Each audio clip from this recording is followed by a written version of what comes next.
Bonjour, donc aujourd'hui je vais tenter une brève introduction du milieu de jeu. Donc le milieu de partie, on a déjà abordé une ou deux ouvertures. Jean-Paul a déjà abordé quelques finales. Donc je vais me tenter à essayer d'aborder pour la première fois le milieu de partie. Donc on va commencer par définir ce que c'est. Voilà, avant d'aborder tout sujet sérieusement, un travail de définition est nécessaire, surtout pour le milieu de partie. Donc comment définir le milieu de partie? Donc officiellement il n'y a pas de définition claire. Donc ça va être délicat. La définition, elle va être relative. C'est-à-dire, quand est-ce qu'on passe de l'ouverture au milieu de partie, quand est-ce qu'on passe du milieu de partie à la fin de partie. Ça va être...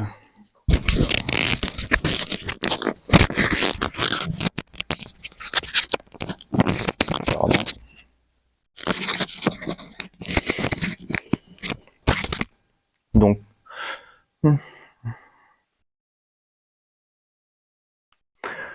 Donc, bon, le fait qu'il n'y ait pas de définition claire, c'est pas un problème en soi, parce que au final, on a surtout besoin de repères. Je veux dire, le milieu de partie, c'est quelque chose qui existe que conceptuellement, parce qu'on a eu envie que ça existe. Donc, quand est-ce qu'on passe de l'ouverture au milieu de partie? Donc, je suis ouvert à toutes les suggestions, mais comment dire?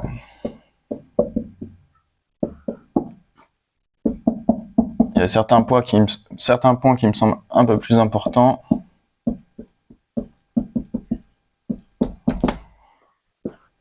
Moi, je dirais quand toutes les pièces sont développées, enfin toutes, la majorité.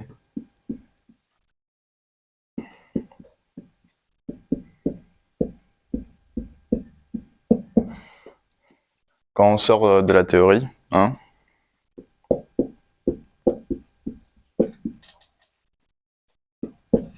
Donc quand est-ce qu'on sort de la théorie, c'est toujours délicat, hein. Il y a des... Voilà. Moi, j'attaque directement dans le milieu de partie. Oui, voilà. Il y a des ouvertures, ça peut prendre 10 coups. Il y a des gambits un petit peu alambiqués, c'est théorisé sur 10 coups, tout comme tu as des lignes de la Caro-Kann qui sont étudiées après le 30e coup. Quand est-ce qu'on passe du milieu de partie en finale?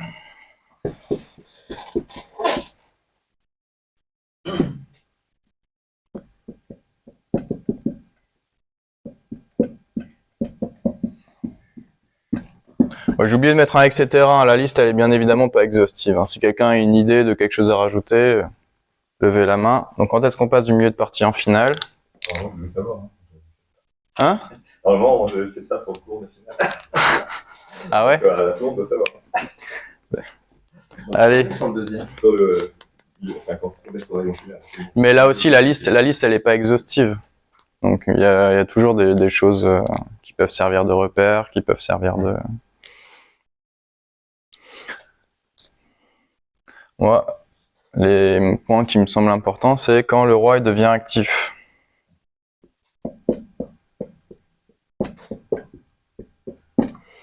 Quand l'importance du centre, elle diminue.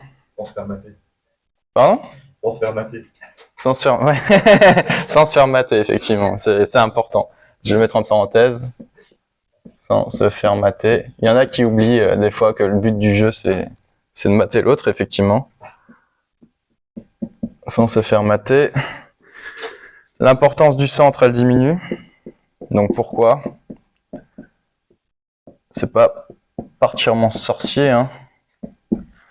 Là, en finale, souvent on essaie d'arriver à la promotion. Des fois, c'est plus pratique de faire arriver un pion sur les côtés en promotion qu'au centre. Des fois, c'est moins pratique, mais des fois, c'est plus pratique. On n'a plus besoin de développer ces pièces au centre pour mener à bien des techniques de maths et tout. Même la plupart des maths, ils se passent sur les bordures. Est-ce que j'ai noté encore quelque chose que j'ai oublié? Etc. Hein? Le critère que je dis, je le mets juste. Ça rappelle, c'est qu'en fait, c'est la stratégie prend un peu le pas sur la technique, c'est-à-dire que c'est des plans, on essaie de trouver des plans stratégiques pour la finale, et ensuite, bon, on fait le calcul, mais c'est quand même, il y a quand même une idée claire derrière la tête. Une idée claire derrière la tête. Donc, on amène la promotion dans pion, on veut contrôler certaines places stratégiques. Oui, dans l'idéal. Bon, je précise, la définition, elle est relative, hein. Ouais. Oui, non, c'est juste. Mais Oui, dans l'idéal, c'est toujours bien d'avoir un plan clair en tête. Donc effectivement, là, je vais aborder le sujet de pourquoi les milieux de partie, c'est particulièrement dur à étudier. Donc là aussi, on va comparer aux ouvertures au final, qui sont beaucoup plus faciles à définir. Donc, je réefface le tableau. Hop. Donc je vais abréger milieu de partie. Hein. Ça me met trop de temps à l'écrire à chaque fois. Donc pourquoi le milieu de partie, c'est super dur?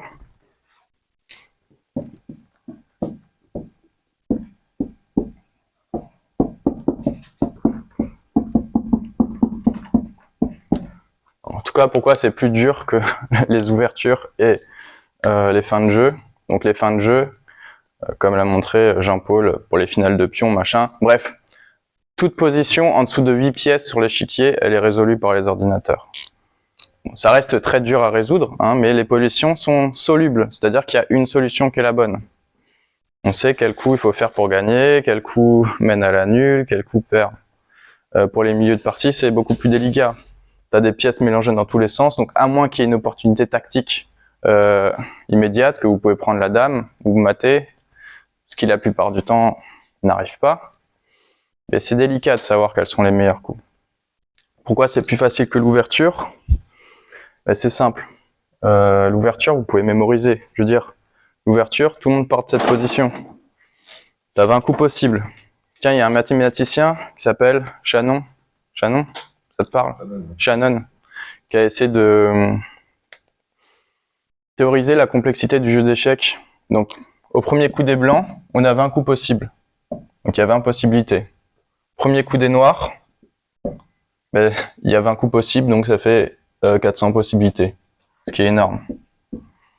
Deuxième coup des blancs, donc là on multiplie pas par 20, parce que là, cette fois, les pièces, elles ont l'occasion de se développer, donc il y a encore plus de coups possibles. Donc on est au deuxième coup des blancs, on a, je l'ai noté quelque part, 8900 de possibilités. Donc déjà au deuxième coup, voilà. C'est plutôt délicat. Bon, on peut enlever un quart des coups, hein, parce qu'on se doute que ça, c'est une meilleure ouverture que ça. Hein, donc. Mais même si on enlève un quart des coups, 5 x 5 x 5 x 5, ça donne des nombres gigantesques. Au... Ben, au 8e coup des blancs, on a une complexité de 10 puissance 21 x 2. À peu près, hein, à peu près. Hein. C'est pas un nombre exact. Bon, 10 puissance 21, c'est un 1 avec 21 zéros derrière, c'est énorme. C'est gigantesque. En fait, c'est inconcevable. Voilà. Ce mathématicien, il a voulu montrer que c'est pas possible de résoudre les échecs en faisant du brute force. Brute force, qu'est-ce que c'est? C'est évaluer chaque position. Donc, pour l'ouverture, comment dire, on sait à peu près. C'est encore plus facile s'il y a des ouvertures ouvertes, donc souvent avec des coups forcés, des tactiques qui prennent des pièces, machin. Il y a beaucoup de choses à mémoriser, mais c'est mémorisable. Le milieu de partie, ça l'est pas. Dès qu'on plonge, par exemple, dans le 8e coup, on est probablement encore dans les ouvertures. On peut pas étudier tous les milieux de partie qui existent, c'est impossible. C'est pas grave, parce que l'autre en face, Il les connaît pas non il est plus. dans le même cas. Il est dans le même cas, c'est ça. Il est dans le même cas. Et...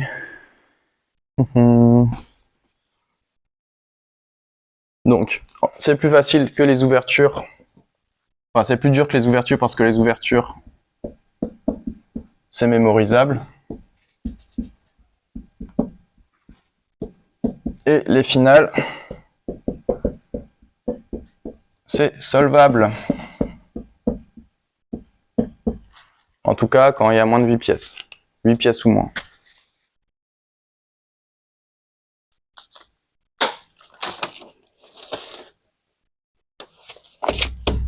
Il y a aussi un truc, donc, pour aborder ce sujet qui est quand même difficile. Je fais beaucoup d'introductions, mais c'est important, c'est important. Je peux pas directement aller dans le milieu de partie sans avoir posé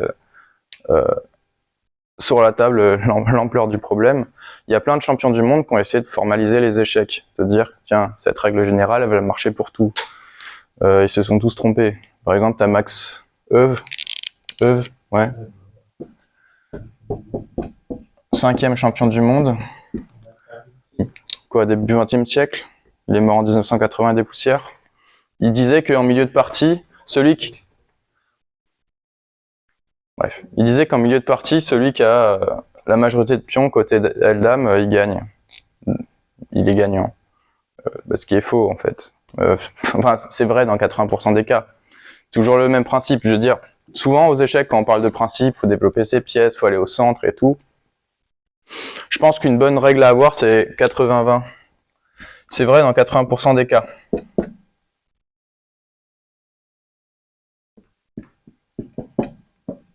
Donc,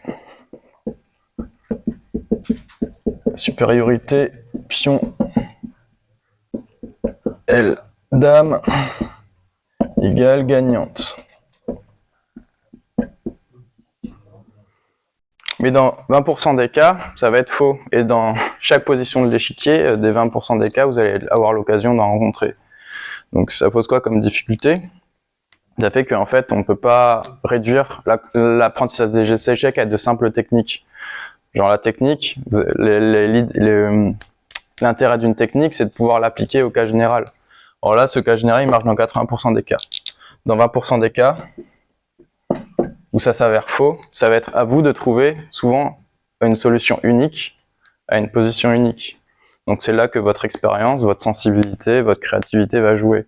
Votre capacité à, comment dire tiens, je connais les 80%, c'est important de les connaître, hein, et de vous dire là, tiens, là, ça va être à moi de jouer. Et de trouver quelque chose qui est à la fois fort et sort des sentiers battus. Donc, maintenant, une fois qu'on a posé tout l'ampleur de la difficulté de milieu de partie, il y a quand même un moyen d'approcher le milieu de partie de manière pas trop compliquée et de, on va dire, plus ou moins généraliser quel type de milieu de partie correspond à quoi et qu'est-ce qu'on va faire. Et la réponse, c'est la structure de pion.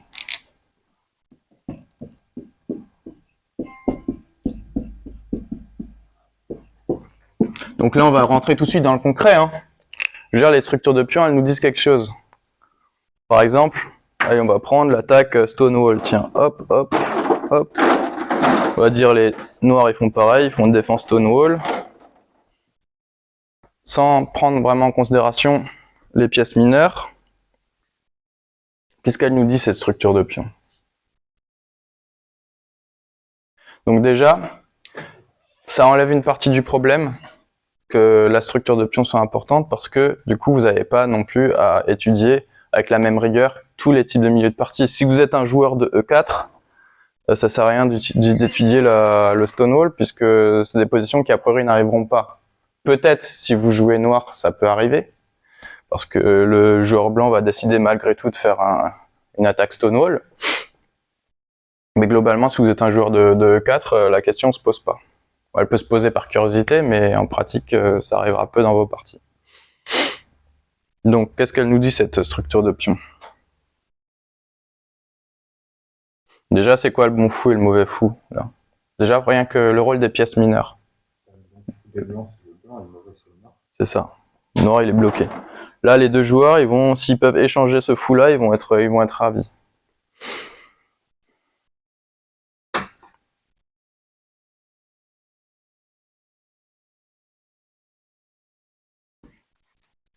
L'autre pièce mineure, les cavaliers, qu'est-ce qu'elles peuvent nous dire, la structure de pion? Admettons que vous n'avez pas de menace de mat immédiate, là, on n'est plus dans la tactique. Si vous avez une tactique, forcément, ça va être prioritaire. Si vous pouvez prendre une pièce, si vous pouvez mater. Mais là, vous construisez votre jeu, vous ne savez pas trop quoi faire. Vos cavaliers, qu'est-ce qui peut être intéressant pour eux? Eloane? Voilà. Les blancs, il y a des avant-postes pour les cavaliers. Voilà. Bon, les blancs, ils vont être de mettre préférence en E5, ils peuvent le mettre là. Votre structure de pion, elle va aussi dire où est-ce que vos cavaliers seront potentiellement bien placés au centre. On revient sur le 80-20, hein, c'est pas parce que, tiens, là, c'est une belle case pour votre cavalier que ça va être votre priorité. L'unicité, ça se dit ça? Le caractère unique de la position et les tactiques à vos dispositions seront bien souvent prioritaire, mais ça va donner un repère et une idée de base. On va prendre un autre exemple. Vu qu'il y a quelques joueurs de la française ici, tac, tac, tac. Là, on trouve ça souvent dans la française. Donc on applique le même raisonnement, hein. Le mauvais fou des noirs dans la française. C'est celui-là, c'est une surprise pour personne. Bon, les cavaliers,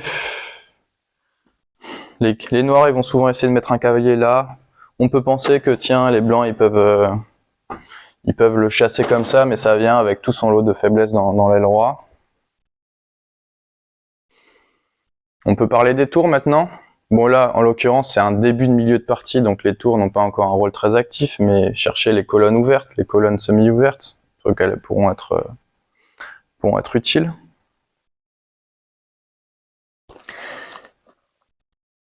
Et là, il y a un des sujets les plus importants. Donc ce qu'elle va, donc bon, mauvais fou, avant-poste,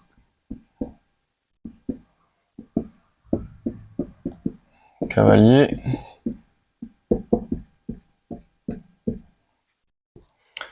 colonne semi-ouverte, ouverte pour les tours. Et là, on a les leviers. Donc en anglais, ils appellent ça pawn breaks. Je sais pas si le mot levier est particulièrement adapté pour ça. Je suppose que si. Donc un levier, c'est quoi?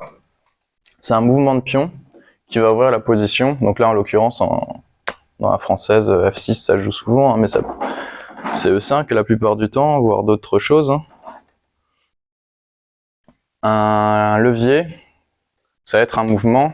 Donc, je vais aborder le sujet de manière brève parce qu'on pourrait faire un cours juste sur les leviers de pion. Hein. Je veux dire, c'est même ce que la plupart des professionnels semblent indiquer comme étant ce qui fait la différence entre un joueur de club et un maître, c'est la capacité d'utiliser ces leviers à bon escient. C'est tous les coups de pion qui vont ouvrir la position et transformer du tout au tout la partie. Donc de préférence à votre avantage. Donc, un levier de pion. Les leviers de pion là disponibles pour le joueur noir, ben, c'est F6 et C5. Et C prend D4. Généralement, le blanc, il va pas prendre. Le joueur blanc, il en a pas trop. Il peut pousser F4, F5. J'ai rarement vu ça dans la française. Je suppose que ça peut se faire.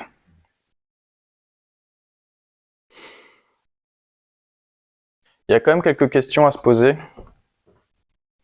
Pour ceux qui ne sont pas encore familiers avec le concept, qui est vraiment important. Hein. Souvent, vous vous trouvez dans des milieux de partie, vous ne savez pas comment faire, tout est un peu bloqué. Cette capacité d'ouvrir la position à votre avantage est très importante. Hein.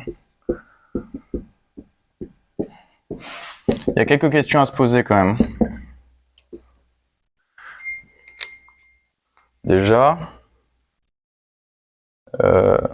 est-ce que je suis prêt à ouvrir la position? Donc ça veut dire quoi? Est-ce que mes pièces sont prêtes à faire une attaque? Ou est-ce que je vais pas me faire éclater parce que au contraire mon adversaire lui a aligné une batterie et il attend juste que je joue la position? Faut savoir aussi que je vais revenir sur le stonewall. Quand les positions sont fermées, les attaques sur l'aile sont beaucoup plus fortes. Donc là, admettons que j'ai une super attaque là, ouvrir le centre et permettre à mon adversaire de réaménager ses pièces pour la défense plus efficacement, c'est pas mon avantage.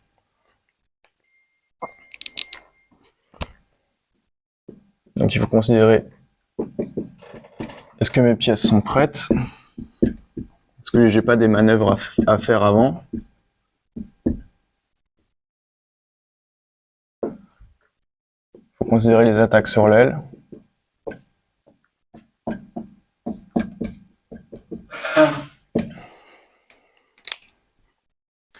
Bien sûr, la liste, elle s'arrête pas là. Hein. Je pourrais y aller encore et encore. Hein. Par exemple, bon, c'est un peu maladroit de ma part, mais on va revenir sur la française. Un des plans, quand on parle de plan, parce qu'il faut se trouver un plan. Là, j'ai donné les bonnes pièces pour les bonnes places pour les pièces et tout, mais il faut un plan. Généralement, dans la française, le plan des blancs, c'est quoi? Qu'est-ce qui donne vachement envie là quand on voit la position?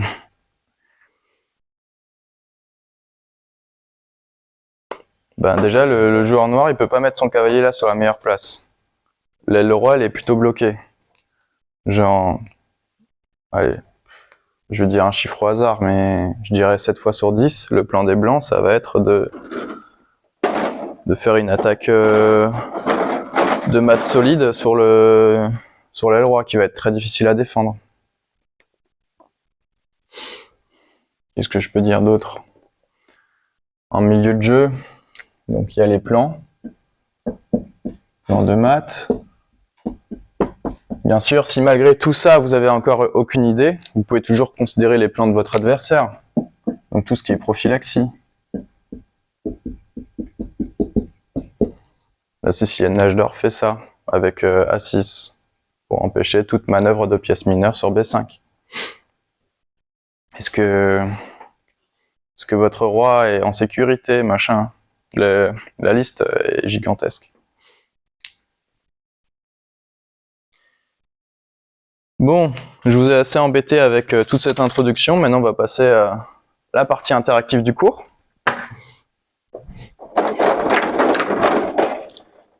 Donc, ça doit être un truc comme ça. Hop, hop. C'est un maître sur Lichess qui a l'habitude de montrer cette position à ses élèves.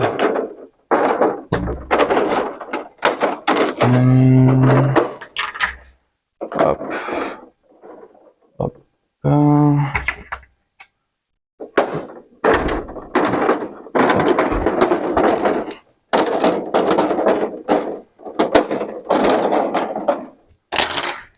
Je crois que c'est ça. Ça a l'air d'être ça. Donc là, allez, vous et moi, on est le joueur blanc, qu'est-ce qu'on fait? Allez, Pierre, là t'as envie de faire quoi là? T'es le joueur blanc.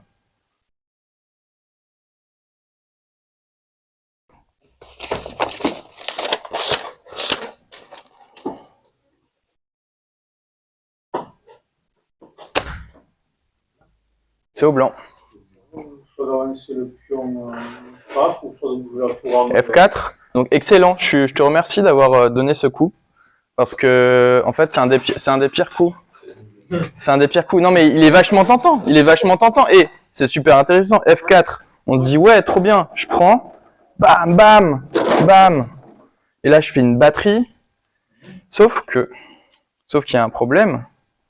C'est que ben, je libère en fait la diagonale. Je libère la diagonale pour le fou, je le rends super actif. Je peux foutre la pagaille là. Là j'ai une tonne. En fait, je libère une tonne de menaces, de. Non, là ça perd le cavalier, oui, mais. Tu reprends le cavalier derrière et tu auras un coup qui sera plus actif.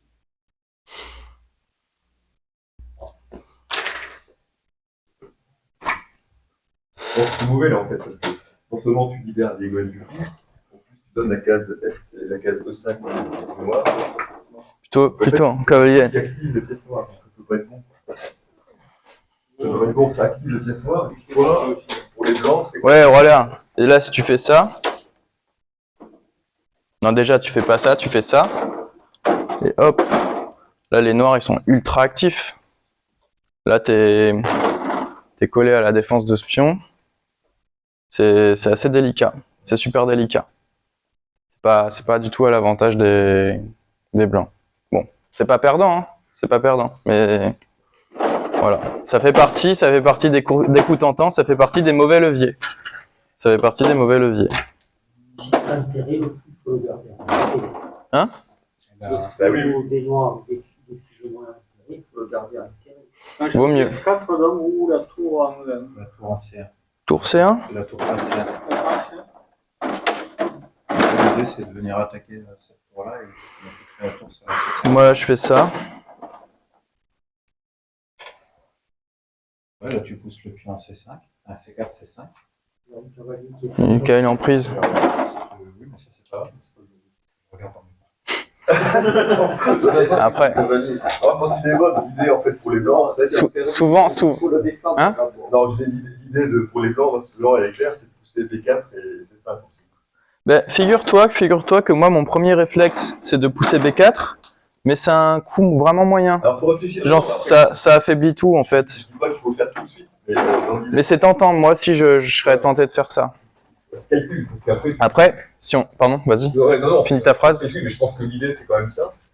Après, tu pourras éventuellement un pion faible en D6, si tu arrives à faire l'échange, c'est pour D6, ou s'il prend, ben, tu peux avoir un pion faible en C7, Mhm. si tu arrives à reprendre avec... Ça se tente, ça se tente. Donc c'est une idée, après il faut calculer, après il y a des... Mais, Peut-être, mais après, faut... mais je serais tenté aussi, mais effectivement, mais il semblerait que dans cette position, l'activité des pièces soit plus importante que la prise d'espace. On rajoute pas J'ai- cavalier B3, J'oublie les prises d'espace. C5. Cavalier B3, c'est plutôt intéressant. Pouvoir pousser C5 ici. Ça se fait. Tu fais ça. On garde le four enfermé. A4. Ouais. Ça se tente. Je pense que moi, je viens là. B6. B6. B6, tu ferais B6, toi? Je suis... N'empêche le pion d'avancer comme ça. Ça, ouais, ça se tente, ça se tente. Ça se tente. Après, ça te bloque. Je trouve que ça bloque aussi les noirs, du coup, B6. Mais... Ça se tente. Franchement, ça se tente. C'est un coup qui m'a l'air pas trop. C'est une séquence qui m'a l'air pas trop mal. Sinon, la tour F1, Ça, c'est pas mal. pour ensuite pousser mon F4. Hein. F4, je pense pas que ce soit une bonne idée pour la même raison. Hein. Même que la tour soit un E1 ou un F. Tu peux garder ce pion au milieu. Garde-le au milieu. Parce que ton fou ne joue pas. Après, Défends le roi, il ne joue pas. si vous n'avez pas d'idée, on peut aussi prendre le problème à l'envers. Qu'est-ce que les noirs, ils ont comme coup pénible?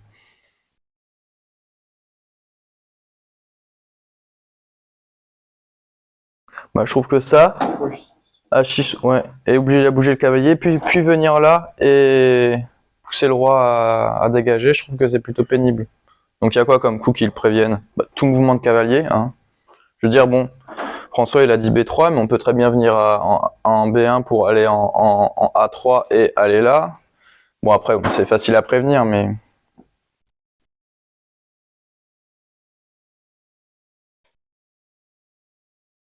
Quand on n'est pas appréciable de blanc, cette position fermée, c'est qu'il faut mettre des tours derrière et avancer. Pour B1, c'est pas mal pour pouvoir pousser B4 et avancer. À B1? Ouais, d'abord ça l'enlève de la diagonale du fou. Il met un tapis dans le vide. On peut carrément faire, là pour le coup on peut carrément faire ça et on fait un éclair de pion L-Dame. Hein. Ouais, ça se tente, ça se tente. Il n'y a pas de problème avec cette manière de faire. Tiens, Antoine, t'as une idée? Toi, tu ferais quoi, toi? Je propose la nulle. Tu proposes la nulle? Et Lohan, tu proposes la nulle aussi? Là, le fond, on pourrait pas le déplacer en C2 pour le mettre sur une bonne D2. Pour le coup, moi, je suis moins fan. Je suis moins fan. Bon, déjà, il y a toujours ce problème-là. Et là, ouais. Tu le mets où ton cavalier? De ce type de position, c'est que les On défend d'abord avec la... forts sur les cases blanches et les noirs sont forts sur les cases noires. Donc il ne faut pas faire laisser jouer les blancs sur les cases noires. C'est pas perdant, hein, mais c'est pas précis. Je pense que tu mets ça devant un ordinateur, il te dit imprécision. Ou sinon, arriver à mettre la tour en F1, en E2 pour commencer à bloquer l'arrivée du fou noir. Tac. Ouais, donc attends, on est là, donc tac, tac. Bouger le, Oui, ça, oui. bouger le cavalier. Ouais. Et après mettre la tour en Le cavalier est plus actif, tac, tac. Le fou, il est non, il est Ça se tente. En fait, moi, j'en ai sur le B. Après, fou C2. Quand lui, il amène son fou en H6, on met le cavalier en B1 pour ensuite le faire surgir en A3. Voilà, le faire remonter. Donc là, tu as centralisé un fou Ouais. qui jouait pas. Et là, le fou, il a un super spot de la mort, là. Donc, stratégiquement, c'est bof. Après, c'est pas une question facile. Si le fou c'est un problème, tu peux aussi jouer tour D1 par exemple. Tour D1 par exemple. Là, Ouais, grave. Et il y a un coup qui est super, il y a personne qui l'a encore dit. Ouais, il y a un coup qui est modeste, qui est bien, qui est A4. élégant. A4, ça se... Ouais, c'est jouable, mais c'est pas le coup auquel je pense. G3. G3, là, je suis pas chaud du tout. Non, H3 par contre, ça peut être. G3, je suis pas chaud du tout. Après, on amène F4 et on. Ouais, mais F4, ça pose le même problème que tout à l'heure. Ça pose le même problème que tout à l'heure, F4. Vouloir jouer F4, c'est pas bon. Pas F4. Est-ce que j'ai noté quelque chose sur G3? Ça, Pourquoi on n'active pas je vois pas, il n'y a pas de problème. Les tours sur la colonne. Tu peux faire ça. Et pourquoi personne me propose roi F2? F2, je suis en train de regarder roi F2. Tu proposes tu contrôles la case de 3. Ouais. Et puis, il y a plus de Tu problème. prépares ta finale. Et après, il faut aller faut faire B4 quand même, je pense. B4 tôt ou tard. Et B4, ça peut se tenter plus tard, ouais. Mais là, manifestement, activer ces pièces, ça a l'air plus important. Bon. Ouais, mais bon, roi F2, c'est bien. Mais du coup, Et tu as toujours le problème du cavalier qui. Bon, bah, ça- oui, mais après, le fou, il va plus essayer de se loger par E3. Ouais. Et tu prépares l'activité du roi. C'est-à-dire Moi, je trouve que ça un excellent coup, moi. Tu peux pousser les pions sur la structure du roi adverse parce que là, Ouais, ça peut se tenter, effectivement. et tu as les tours derrière. Ça peut se tenter. Pas au Vandana, là. Ouais. Pas au Vandana. Non, mais c'est un truc que j'aime bien quand même. Non, tu conseilles la case de Attaquer, 3. Ensuite, moi, je fais B4, C5, c'est quand je peux, après la préparation. Et là, du coup, après, tu as le transmis, soit D6 qui est faible, soit C7 qui est faible. Et H3, c'est pas faisable dans cette position. C'est ça. Ouais, ça permettra après d'essayer de pousser un À chaque fois, vous donnez des cases, vous mettez Pas bien. sur des cases Oui. blanches, Hop. vous empêchez votre fou de Non. Le roi pour sortir, ça sera fait. Et même, tu mets un fou là. Vous avez l'activité ici, Bon, Je pensais à un truc, je pour se reprends mettre sur les cases Tony. l'idée de Pierre avec F4, dans le sens où le noir va reprendre pour s'ouvrir cette fameuse diagonale, et nous on met le cavalier en F3. Un peu comme la carocane, le but de la carocane, d'un moment, c'est de bloquer l'avancée du pion pour le récupérer plus tard. Si le fou en fait, il est bloqué là. Il peut plus venir en E3. Et là, tu décales ta tour en B. Et tu pousses le pion. Tu pousses les pions. Tu as deux tours derrière un pion, tu n'es pas un pion avec un tour. Tu n'es pas actif. Tu vas te retrouver et c'est toi qui as les problèmes. Là, j'échange les cavaliers. C'est toi qui as les problèmes avec le fou. Et tu as activé un fou qui va t'affecter. Ouais, Voilà. Et parfait exemple. Bon fou, mauvais fou. Il est intérêt. Ok. Ouais, il est reparti. Ok, c'est Il pas faut, c'est bon.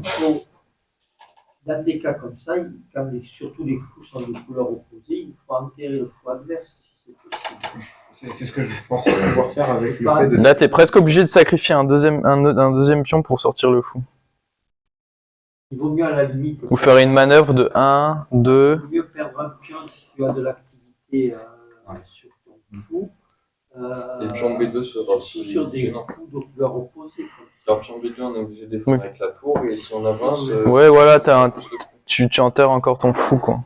Et là, t'as rien pour. Ouais, tu peux faire ça, mais- sur les cases noires. C'est naze, quoi. C'est habituellement tout le monde sur la case noire. C'est pour ça que c'est bon de l'adversaire.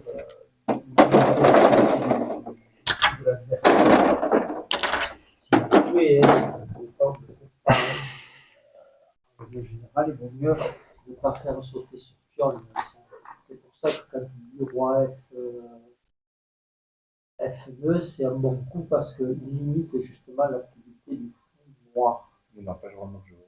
Enfin, il l'empêche de jouer et quand il va venir à H6, tu vas les cavaliers B3, et tu vas avoir on revient au coup de tout à l'heure, c'est-à-dire que là, tu vas pouvoir éventuellement, avant de jouer cavalier B3, tu vas pouvoir jouer même en jouant roi E2, tu vas pouvoir jouer en B4 et mettre le cavalier derrière.